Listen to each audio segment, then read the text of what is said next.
चलिए ध्यान दीजिएगा, एक और रिवीजन कर लेते हैं। हम लोग पढ़े थे संसाधन। संसाधन इसमें पढ़े थे कि मानवीय उपयोग में आने वाली सभी वस्तुएं क्या कहलाती है? संसाधन कहलाती है। जिम्मरमैन एक व्यक्ति थे जिन्होंने कहा था संसाधन होते नहीं। उसके बाद पढ़े थे उत्पत्ति के आधार पर कितने प्रकार के संसाधन? उत्पत्ति के आधार पर 2 प्रकार का। कौन कौन? जैव और जैव में पढ़े थे कि जो जीवित है, जो संसाधन जीवित है वो जाएगा जैव। आज जो जीवित नहीं है उसको क्या बोलेंगे? अजैव या निर्जीव वस्तुओं के समूह को अजैव संसाधन। ये पढ़े थे हम लोग उत्पत्ति के आधार पर। उसके बाद पढ़े थे उपयोगिता के आधार पर 2 प्रकार के पढ़े थे, एक नवीकरणीय और दूसरा पढ़े थे अनवीकरणीय। नवीकरणीय में हम लोग सीखे थे तो उसको एक बार उपयोग करने के बाद दोबारा फिर उपयोग हम कर सकते हैं, नवीकरणीय। ठीक है। अनवीकरणीय इसको एक बार उपयोग करने के बाद दोबारा उपयोग उसको कहते हैं अनवीकरणीय। उसके बाद पढ़े थे स्वामित्व के आधार पर। स्वामित्व के आधार पर व्यक्तिगत संसाधन जो खुद अपने लिए उपयोग करेगा वो क्या हो जाएगा? व्यक्तिगत संसाधन। सेकंड क्या था? सामुदायिक संसाधन जिसमें समुदाय भर के लोग उपयोग करेंगे। उसके बाद पढ़े थे राष्ट्रीय संसाधन। देश के अंदर जितना भी संसाधन है वो सब क्या है? अंतर्राष्ट्रीय संसाधन देश के बाहर है ना, 200 किलोमीटर के छोड़ करके बाकी जो भी संसाधन है वो संसाधन क्या कहलाएंगे? अंतर्राष्ट्रीय संसाधन। एक क्वेश्चन लिखा के आपको छोड़ दिए थे लास्ट में। क्या क्वेश्चन था? संसाधन संरक्षण के उपयोग को लिखें। चलिए इसका आंसर लिखिए, उसके बाद आपको बताते हैं इसको क्या है। संसाधन संरक्षण की उपयोगिता को लिखिए। संसाधन संरक्षण की उपयोगिता को लिखिए। आंसर लिखेंगे वास्तव में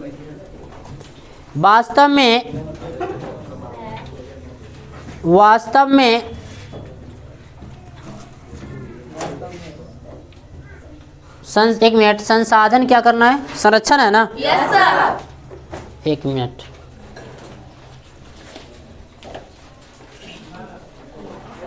हाँ लिखिए। वास्तव में सभ्यता एवं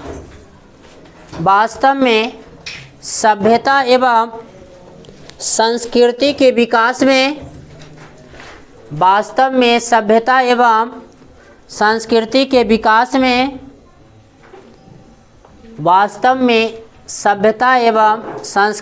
विकास में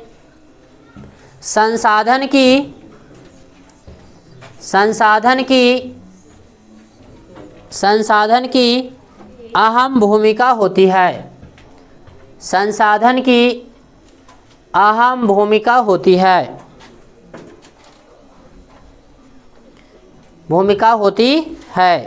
किंतु संसाधनों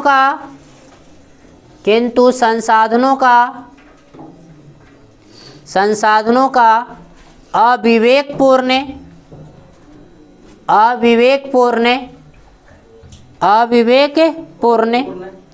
या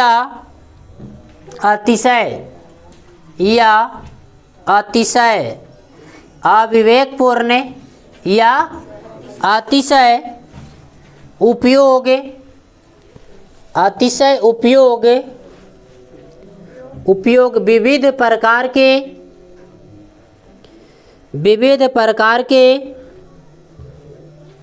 विविध प्रकार के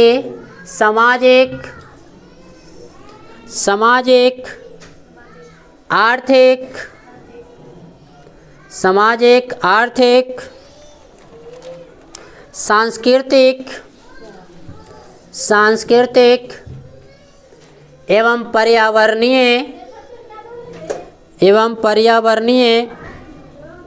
पर्यावरणीय समस्याओं पर्यावरणीय समस्याओं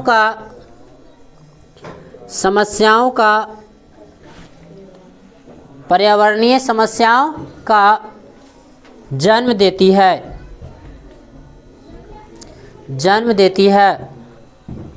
अतः इन समस्याओं के समाधान हेतु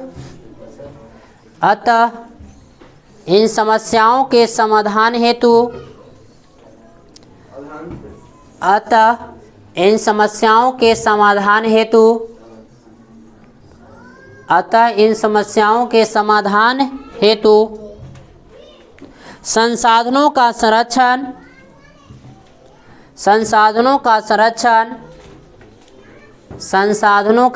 संरक्षण अति आवश्यक है। संसाधनों का संरक्षण अति आवश्यक है। संसाधनों का संरक्षण अति आवश्यक है। हो गया? समझिएगा, संसाधन को संरक्षण कहने का मतलब है कि संसाधन को क्या करना है, आपको बचाना है। संसाधन को क्या करना है? बचाना है। आप विवेकपूर्ण, विवेक मतलब बुद्धि लगा करके उसको हम क्या करेंगे, खर्च करेंगे।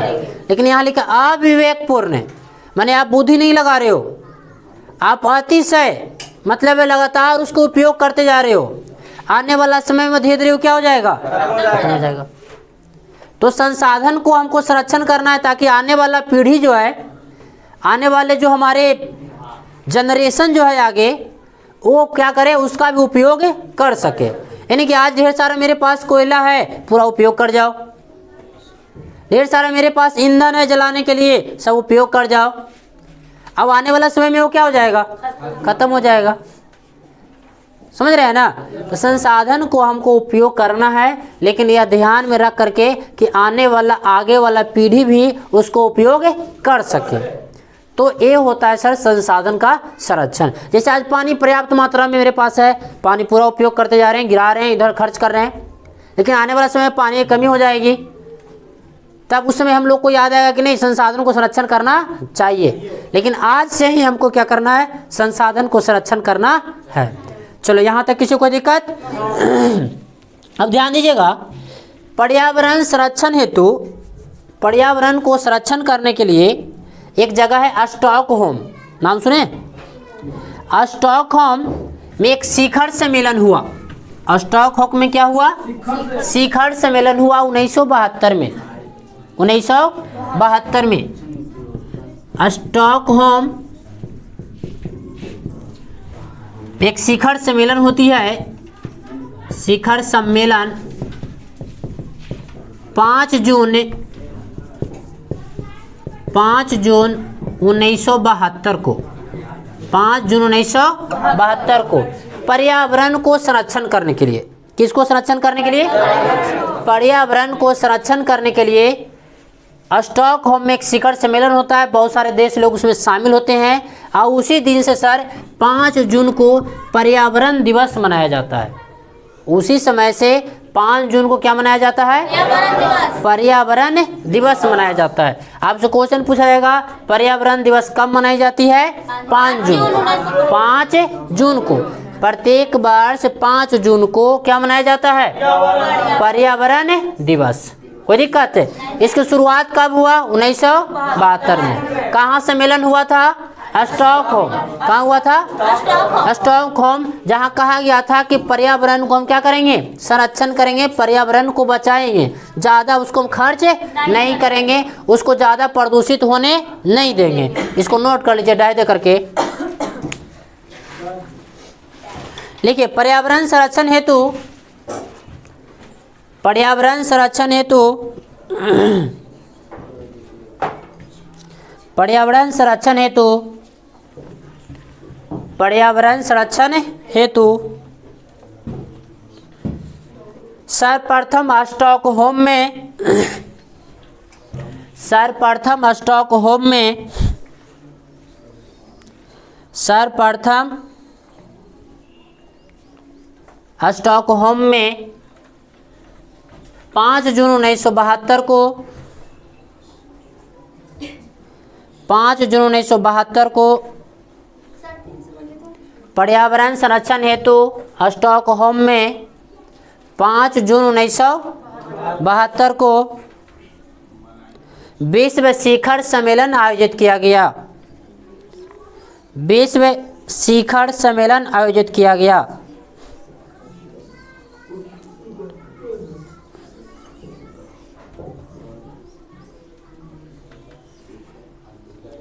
विश्व शिखर सम्मेलन किया गया।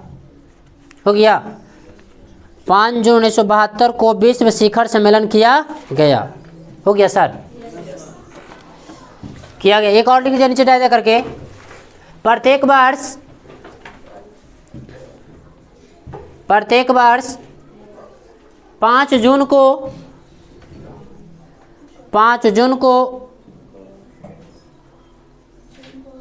5 जून को पर्यावरण दिवस मनाया जाता है। प्रत्येक वर्ष 5 जून को पर्यावरण दिवस मनाया जाता है। 5 जून को पर्यावरण दिवस मनाया जाता है। प्रत्येक वर्ष 5 जून को पर्यावरण दिवस मनाया जाता है। यहाँ तक किसी कोई दिक्कत सर? पर्यावरण दिवस कब मनाई जाती है? 5 जून को। पहला पर्यावरण विश्व शिखर सम्मेलन कब हुआ? 5 जून 1972 को। कहाँ किया गया? स्टॉकहोम। कहाँ किया गया? स्टॉकहोम में। आप पर्यावरण दिवस कब मनाते हैं? 5 जून को। यहाँ तक समझने में किसी को दिक्कत? चलिए आगे ध्यान देंगे। पर्यावरण के बाद संसाधन, नोट कीजिए क्वेश्चन एक ठो। संसाधन निर्माण में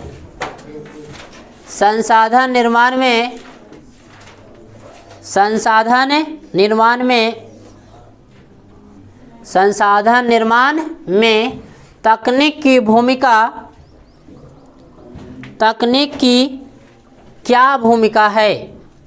संसाधन निर्माण में तकनीक की क्या भूमिका है? स्पष्ट कीजिए।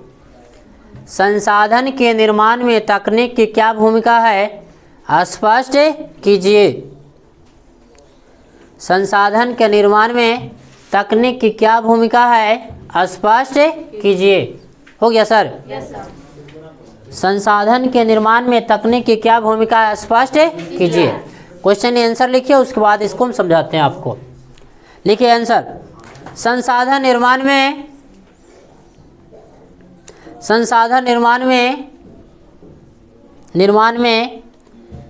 तकनीक की भूमिका, संसाधन निर्माण में तकनीक की भूमिका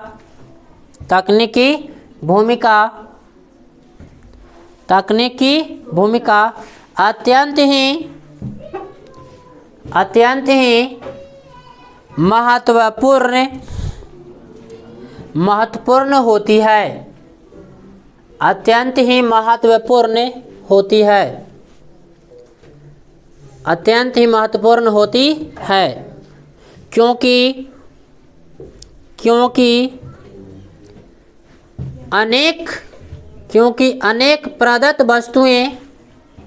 क्योंकि अनेक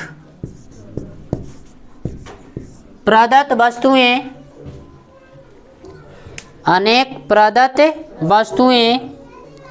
तब तक संसाधन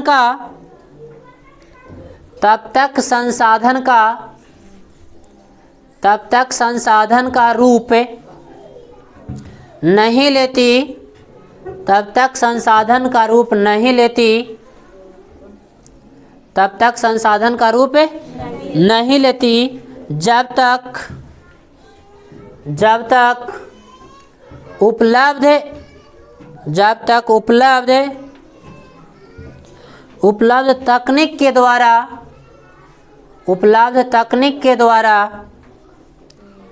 उपलब्ध तकनीक के द्वारा उपयोगी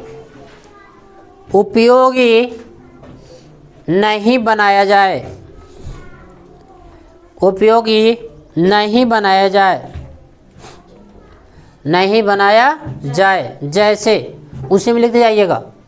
जैसे नदी के जल से, या पर आप चेंज करके भी लिख सकते हैं। जैसे नदी के जल से जल से पनबिजली उत्पन्न करने के लिए नदी के जल से पनबिजली उत्पन्न करने के लिए पनबिजली उत्पन्न करने के लिए पनबिजली उत्पन्न करने के लिए पवन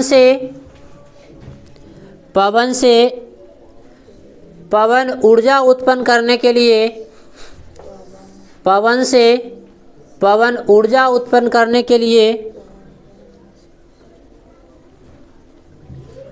पवन ऊर्जा उत्पन्न करने के लिए भूगर्भ से